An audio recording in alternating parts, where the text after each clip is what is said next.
Hey everyone, welcome back to Contract Hack. Today we're tackling one of my favorite topics, how attorneys can work smarter, not harder.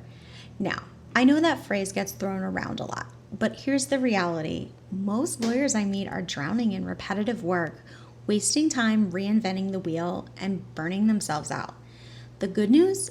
There are totally ethical, super practical hacks you can start using today that will give you back hours in your week without cutting corners.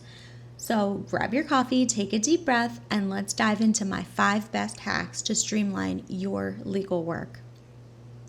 Now, I want to be clear, these aren't shady tricks, and they're not about cutting corners on quality. These are systems.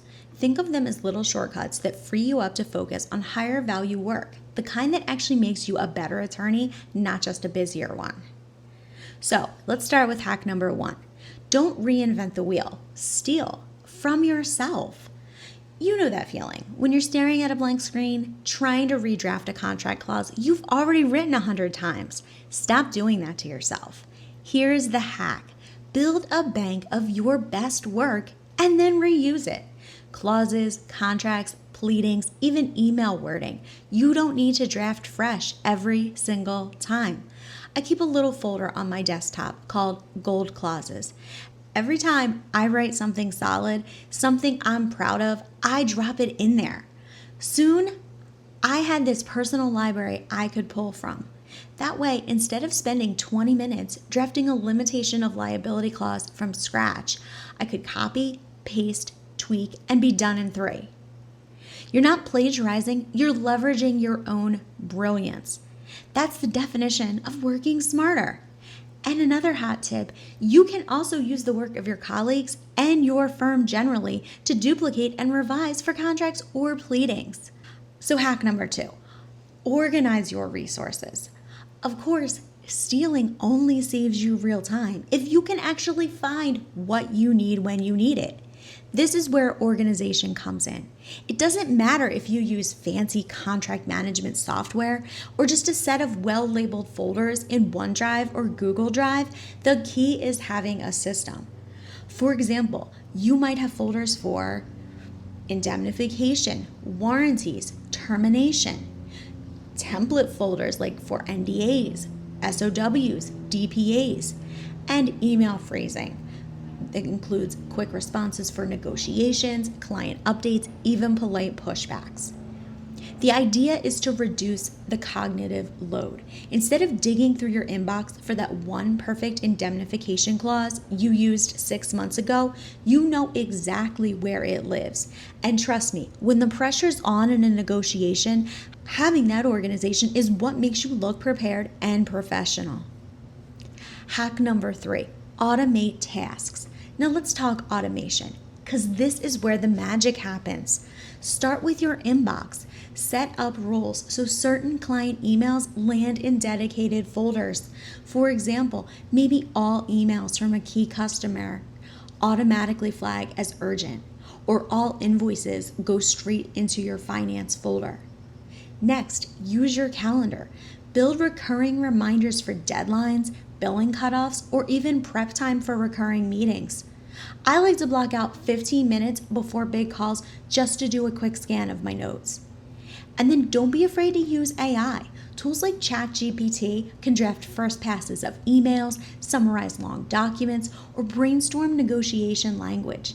You still need to review and refine, of course, but starting from a solid draft can cut your time in half. Think of automation as your silent paralegal. It's not replacing your judgment, it's handling the boring, repetitive stuff so you can focus on the actual lawyering. Hack number 4, don't be the weak link. Okay, this one's a pet peeve of mine. Links. How many times have you gotten an invite that says, we'll review the draft contract, but the link to the draft isn't anywhere to be found? Then you're digging through emails trying to track it down. Don't be that person. Always drop links right where they're needed. In the meeting invite, in the email body, even inside the document itself. It might feel like a small thing, but it's the difference between being the colleague who slows everyone down and being the colleague who moves everything forward smoothly. Hack number 5, always do pre-reads. Finally, always do your pre-reads. If you're walking into a client call, a negotiation, or even a team check-in, review the material beforehand. And if you're the one scheduling the meeting, make it easy for others to prepare too. Include the agenda, the key documents, and the links directly in the invite. And here's the hack. Preparation isn't just about you looking good. It's about saving time for everyone. A 30-minute meeting where no one's prepared will turn into an hour of back and forth. But if everyone shows up having done their homework, you can get in, make decisions, and move on. And if you're on the receiving end of an invite without the prep info, ask for it. That's not being difficult. That's being professional. So let's recap. Number 1. Don't reinvent the wheel. Reuse your best work. Number 2, organize your resources so they're easy to grab. Number 3, automate what you can. Email, calendars, even first drafts. Number 4, don't be the weak link. Share links where people need them. Number 5, always do pre-reads. These hacks aren't shortcuts, they're systems. And once you set them up, you'll find yourself spending less time on busy work, i.e., time you cannot bill, and more time actually practicing law the way you want to.